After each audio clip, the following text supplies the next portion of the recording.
પાર્કિંગના નામે 2.5 કરોડનું બિલ કોઈ મૂકે, ડોમના નામે તમે 10 કરોડનું કોઈ બિલ મૂકે, ચાના નામે તમે 2 કરોડના, હવે કેવી ચા પીધી હશે એવું. અરે એમણે ડિનરના નામે 10 કરોડના બિલો મૂક્યા છે, તો એમણે શું ખાધું એની વિગત આપો. ડ્રાયફ્રૂટ ખાધા, ચિકન ખાધું, મટન ખાધું, ઘી કેળા ખાધા, અમને તો કહો. અહીંયા એક બાજુ કુપોષણના બિલો તમે મંજૂર નથી કરતા, બાળકોના ફૂડના બિલો તમે મંજૂર નથી કરતા, સ્કોલરશિપ માટે અહીંયા અમારે ધરણા કરવું પડે, ગ્રાન્ટ નથી એવી તમે વાતો કરો, અને એક બાજુ 50 કરોડના પ્રોગ્રામો કરો, તો કઈ રીતના ચાલશે? આજ એની માનસિકતામાંથી બહાર આવવી જોઈએ. કોઈ ચિકન મટન ખાતું નથી. જેમ દેશના પ્રધાનમંત્રી 2 મોંઘા માતાના દર્શન કરે ને એને સ્ટેટમેન્ટ આપ્યું હતું કે મોદીજી દારૂ, મોવડાનો દારૂ ચડાવે માતાજીને, બકરા ચડાવે, મુર્ગા ચડાવે અને પછી પ્રસાદી લઈને જાય. આ એની માનસિકતા જુઓ. પ્રૂફ આપે ભાઈ ચિકન મટન ખાધો હોય તો. ધારાસભ્ય તરીકે એને શોભે? એને નેત્રંગના કાર્યક્રમમાં કે બહેનો મુઠ્ઠીવાળો, બધી બહેનો મુઠ્ઠીવાળો ને બધી બહેનોને મુઠ્ઠીવાળો એટલે બહેનોને હશે કે કંઈક હશે, કંઈ આપવાના હશે, ત્યારે કે બહેનો મુઠ્ઠીવાળો અને અબબો કરો, અબબો. આ એમના સંસ્કાર છે ભાઈ. આ આદિવાસીને કઈ દિશા તરફ આ ધારાસભ્ય લઈ જવા માંગે છે? આમ આદમી પાર્ટીના એક કાર્યક્રમમાં બીજા બધા નેતાઓ અબબો બોલે, અબબો મુઠ્ઠીવાળીને. આ સંસ્કાર છે ભાઈ. હાલ સંસ્કારની વાતને લઈને ગુજરાતનું રાજકારણ ગરમાયું છે. ગૃહમંત્રી હર્ષ સંઘવીએ ધારાસભ્ય જિગ્નેશ મેવાણી પર સંસ્કારને લઈને ટિપ્પણી કરી હતી. તેને લઈને રાજકારણ ગરમાયેલું છે. તેવામાં સાંસદ મનસુખ વસાવાએ ચૈતર વસાવાના સંસ્કારને લઈને પ્રતિક્રિયા આપી છે અને ફરી એકવાર રાજકારણ ગરમાયું છે. શું છે સમગ્ર મામલો, વિગતે વાત કરીએ આ વિડીયોમાં. વૈષ્ણવજન તો તેને કહીએ જે પીડ પરાઈ જાનાને રે. નમસ્કાર, નવજીવન ન્યૂઝમાં આપનું સ્વાગત છે. હું છું જયંત દાફડા. સાંસદ મનસુખ વસાવા અને ધારાસભ્ય ચૈતર વસાવા અવારનવાર એકબીજા ઉપર આક્ષેપ પ્રતિ આક્ષેપો કરતા હોય છે અને તેમના નિવેદનના કારણે રાજકારણ પણ ગરમાતું હોય છે. તેવામાં સાંસદ મનસુખ વસાવાએ ચૈતર વસાવાના સંસ્કારને લઈને તેમણે ટિપ્પણી કરી છે અને સાથે જ તેમણે જે આરોપ લગાવ્યા હતા તેને લઈને તેમણે પ્રતિક્રિયા આપી છે. પહેલાં તો ચૈતર વસાવાએ જે પ્રધાનમંત્રી નરેન્દ્ર મોદીનો જે કાર્યક્રમ નર્મદામાં યોજાયા હતા, 2 કાર્યક્રમ, અને આ કાર્યક્રમમાં તેમણે આક્ષેપ કર્યો છે કે કરોડો રૂપિયાનો ખર્ચ થયો છે. બસના ભાડામાં કરોડો રૂપિયા, જમવાના ખર્ચમાં કરોડો રૂપિયા, ચામાં કરોડો રૂપિયા, પાણીના ખર્ચમાં લાખો રૂપિયા, સ્ટેજ બનાવવામાં કરોડો રૂપિયા. આમ નર્મદામાં જે પ્રધાનમંત્રીના જે કાર્યક્રમ થયા તેમાં કરોડો રૂપિયાનો ખર્ચ થયો અને તેની ચૂકવણી કયા ખાતામાંથી થઈ, કઈ રીતનું ટેન્ડરિંગ થયું તેને લઈને ચૈતર વસાવાએ સવાલ ઉઠાવ્યા. અને આજે જ્યારે નર્મદામાં સંકલન સમિતિની બેઠક મળી જેમાં સાંસદ મનસુખ વસાવા હાજર હતા, ધારાસભ્ય ચૈતર વસાવા હાજર હતા અને તેમણે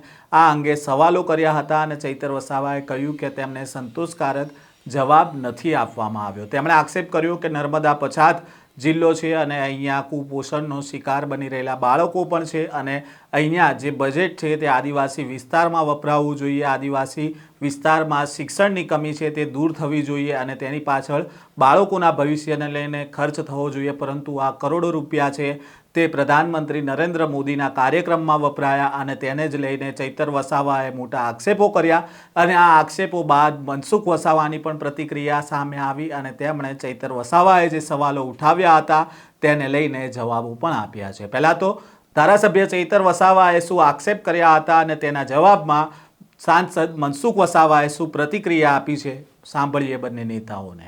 બીજું કે હમણાં પેરેલલ બધા સરકારશ્રીના કાર્યક્રમો ચાલે છે. આપે જોયું હશે, વિકાસ પર્વનો કાર્યક્રમ હતો, વિકાસ મહોત્સવનો કાર્યક્રમ હતો, ગૌરવ યાત્રાનો કાર્યક્રમ હતો, એકતા પરેડનો કાર્યક્રમ હતો. ત્યારે આ કાર્યક્રમ દરમિયાન અહીંના અધિકારીઓએ આ જિલ્લાના કેટલું બજેટ વાપર્યું છે એની મેં માહિતી માંગી છે. ત્યારે આજે એ માર્ગ મકાન સ્ટેટ વિભાગના જે મોદી સાહેબ છે પણ ઉપસ્થિત નતા અને માહિતી અધૂરી આપી છે. એ જ પ્રકારે તમામ શાખાઓમાંથી કરોડો રૂપિયાના ખર્ચાઓ થયા છે પણ માહિતી આજે આપી નથી. નિવાસી કલેક્ટર સાહેબે કીધું છે કે દિન 7માં તમને બધી માહિતી પૂરી પાડી. સવાલ એ થાય છે, નર્મદા જિલ્લો એ દેશનો અતિ પછાત જિલ્લો છે. તમે શિક્ષણમાં પણ જોયું હશે તો નર્મદા જિલ્લો પછાત છે. છેલ્લા માર્ચ મહિનાથી સિકલ સેલ એનેમિયાના લાભાર્થીઓને હજુ ગ્રાન્ટ ન હોવાના કારણે એમને સહાય મળી નથી. અહીંયા કુંવરબાઈના મામેરામાં સહાય હજુ મળી નથી. અહીંયા કુપોષિત બાળકના ફૂડ બિલ મંજૂર થતા નથી. અધિકારીઓ દ્વારા એવું જણાવવામાં આવે છે કે ગ્રાન્ટ નથી. અને એક બાજુ આ તમામ કાર્યક્રમોમાં 3-3 હજારની ડીશો અધિકારીઓને લંચમાં અને ડિનરમાં જમાડવામાં આવે છે.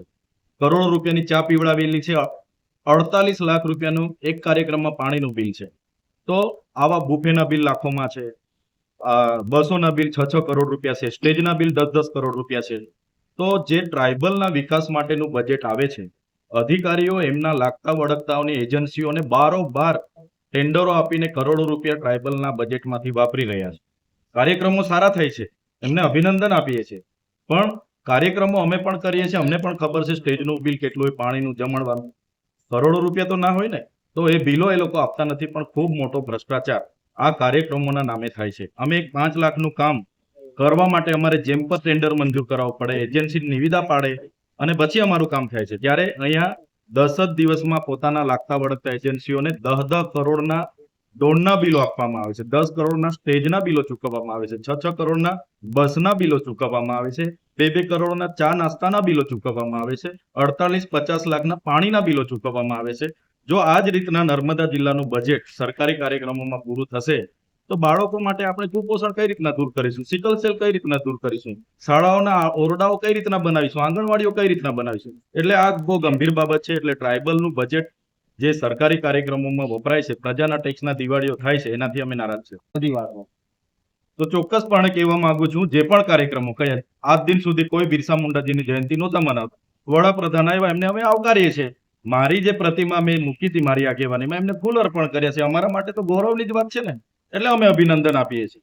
પણ જે પ્રકારે ત્યાંના પાર્કિંગના નામે 2.5 કરોડનું બિલ કોઈ મૂકે, ડોમના નામે તમે 10 કરોડનું કોઈ બિલ મૂકે, ચાના નામે તમે 2 કરોડના, હવે કેવી ચા પીધી હશે એવું. અરે એમણે ડિનરના નામે 10 કરોડના બિલો મૂક્યા છે, તો એમણે શું ખાધું એની વિગત આપો. ડ્રાયફ્રૂટ ખાધા, ચિકન ખાધું, મટન ખાધું, ઘી કેળા ખાધા, અમને તો કહો. અહીંયા એક બાજુ કુપોષણના બિલો તમે મંજૂર નથી કરતા, બાળકોના ફૂડના બિલો તમે મંજૂર નથી કરતા, સ્કોલરશિપ માટે અહીંયા અમારે ધરણા કરવું પડે, ગ્રાન્ટ નથી એવી તમે વાતો કરો, અને એક બાજુ 50 કરોડના પ્રોગ્રામો કરો તો કઈ રીતના ચાલશે? અને પ્રોગ્રામો તો રોજના ચાલુ પ્રજાના પૈસે દિવાળી જ થાય છે. એટલે પ્રજાએ જાણવું પડશે નર્મદા જિલ્લાનું જે પણ બંને કાર્યક્રમોમાં અને વિકાસ પર્વથી માંડી વિકાસ મહોત્સવ, ગૌરવ યાત્રામાં જે પણ ખર્ચાઓ થયા છે, જેના કારણે બધા ડિપાર્ટમેન્ટમાં આજે ગ્રાન્ટ નથી, એટલે એના માટે અમે ચિંતિત છે. જો ચૈતર વસાવા ધારાસભ્ય ડેડિયાપાડા આપણે બધા જ જાણે છે, આવા ભૂતકાળમાં જ્યારે સરકારી કાર્યક્રમો થયા છે ત્યારે હિસાબ માંગ્યો. ડેડિયાપાડામાં ફોરેસ્ટ વિભાગનો કાર્યક્રમ હતો તે સમયે પણ એને હિસાબ માંગ્યો અને સરકાર આપે છે. આ વખતે પણ સ્ટેચ્યુ ઓફ યુનિટીનો પ્રધાનમંત્રીનો કાર્યક્રમ થયો અને ત્યાર પછી બિરસા મુંડા જન્મજયંતિનો ઉત્સવ ડેડિયાપાડામાં ઉજવાયો. એ કાર્યક્રમ પણ બહુ સફળ રીતના થયો, એનો પણ હિસાબ માંગ્યો. પણ મેં આજની સંકલનમાં મેં જિલ્લા વહીવટી તંત્ર અને તેમાં ખાસ કરીને જિલ્લાની પોલીસ, નર્મદા જિલ્લાની પોલીસ અને ગુજરાતની જે પોલીસ, બંને કાર્યક્રમમાં ગુજરાત ને નર્મદા જિલ્લાની પોલીસ બહુ કાર્યરત હતી, એમને હિસાબ માંગ્યો. મેં જિલ્લા વહીવટી તંત્રને અભિનંદન આપ્યા, બંને કાર્યક્રમ સફળ રહ્યા એના માટે. નાનાથી નર્મદા જિલ્લાને આખા ગુજરાતને જબરદસ્ત મોટું નામ મળ્યું છે. સરદાર વલ્લભભાઈ પટેલનો જન્મજયંતિનો કાર્યક્રમ આપણે સ્ટેચ્યુ ઓફ યુનિટીમાં ઉજવાયો. બિરસા મુંડા ટ્રાઇબલ યુનિવર્સિટીનો બિરસા મુંડાના જન્મજયંતિનો ઉત્સવ ડેડિયાપાડામાં ઉજવાયો અને એમાં ટ્રાઇબલ યુનિવર્સિટીમાં જબરદસ્ત મોટી ભેટ મળી છે. તો એમાં ટ્રાઇબલ વિભાગને પણ જબરદસ્ત મોટું નામ મળ્યું છે. તો આ બંને કાર્યક્રમ સફળ રહ્યા એના માટે પોલીસને મેં ખૂબ અભિનંદન આપ્યા છે. કારણ કે તમે જો આજે પોલીસે કેટલું સુંદર કામ કર્યું છે, લાખોની સંખ્યામાં લોકો આવ્યા, પણ કાયદોનો વ્યવસ્થા એટલું સરસ રીતના હતી, કોઈ લોકોને તકલીફ નથી, પરંતુ કોઈ એવા બનાવ પણ એવા નથી બન્યા. એટલે પોલીસને પણ અભિનંદન આપ્યો અને જિલ્લા વહીવટીતંત્રને પણ અભિનંદન આપ્યો. અને આવનારા દિવસોના આનાથી નર્મદા જિલ્લાને, ગુજરાતને જબરદસ્ત મોટો ફાયદો થવાનો છે. સરદાર વલ્લભભાઈ પટેલના જે કાર્યક્રમો અપાય છે જન્મજયંતિને લઈને, એ સ્ટેચ્યુ ઓફ યુનિટીમાં પણ અલગ અલગ નિરંતર રજૂઆત લોકો પ્રવાસ એનો ચાલુ છે. એ સરદાર વલ્લભભાઈ પટેલના જીવનમાંથી પ્રેરણા લેવાની છે. રાષ્ટ્રીય ભાવનાઓ લોકોમાં જાગૃત થાય, એકતાના બોધપાઠ લોકો શીખીને યુવા પેઢી એક દેશના માટે એક સંગઠિત થાય, એ ઉદ્દેશ્ય સાથે દેશના પ્રધાનમંત્રી આવા કાર્યક્રમો કરે છે. તો આમાં કોઈ ખર્ચ તો જે થવાનો જ છે, પણ જે પ્રકારે ધારાસભ્ય ચૈતર વસાવા જે હિસાબ માગે છે એને સરકાર તો આપી દેશે. એને આપ્યો મિટિંગની અંદર, પણ એ જે રીતના જે માગે છે નાની નાની બાબતમાં, એ થોડું અજુગતું કહેવાય. એને ખરેખર તો અહીંના ધારાસભ્ય તરીકે આભાર માનવો જોઈએ કે ડેડિયાપાડામાં બિરસા મુંડા જન્મજયંતિનો કાર્યક્રમ ઉજવાયો, એમાં દેશના પ્રધાનમંત્રી આવ્યા અને દેવમોગરા માતાજીના દર્શન કર્યા. એમને ખરેખર તો આભાર માનો. ટીકા ટિપ્પણીમાં સેવન બીજો ઉદ્દેશ જ નથી, પોઝિટિવ વાત કરવી જોઈએ એમને. સાહેબ, જમણવારની બી વાત કરીએ 3000ની ડીશો અને સરકારી કાર્યક્રમો કરે છે 3000ની ડીશો ચિકન મટન ખાધું કે શું ખાધું એ પણ હજુ આજ એની માનસિકતામાંથી બહાર આવવી જોઈએ. કોઈ ચિકન મટન ખાતું નથી.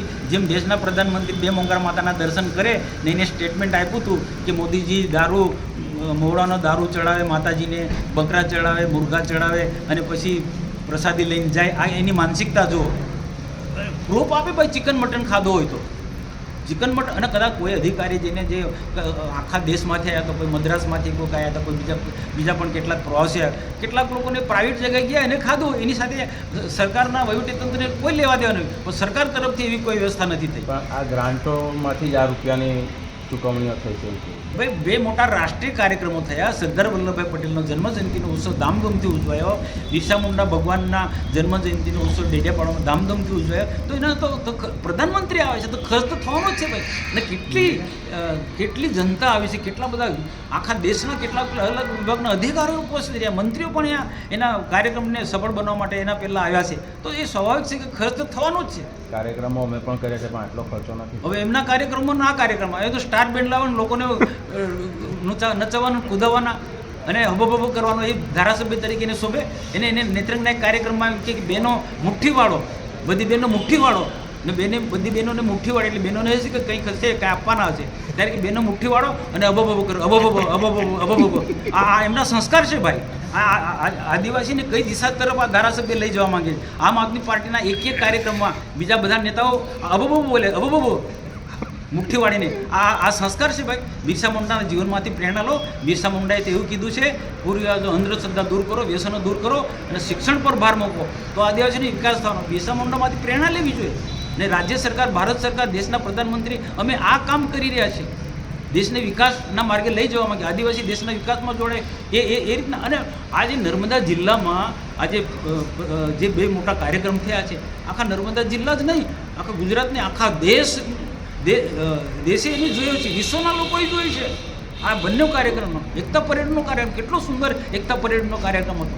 તો આને ખરેખર એમને પ્રશંસા કે આ તો કેવી નિમ્ન કક્ષાની વાત કરે છે. સાહેબ એક બાજુ એમણે અભિનંદન પણ આપ્યા કે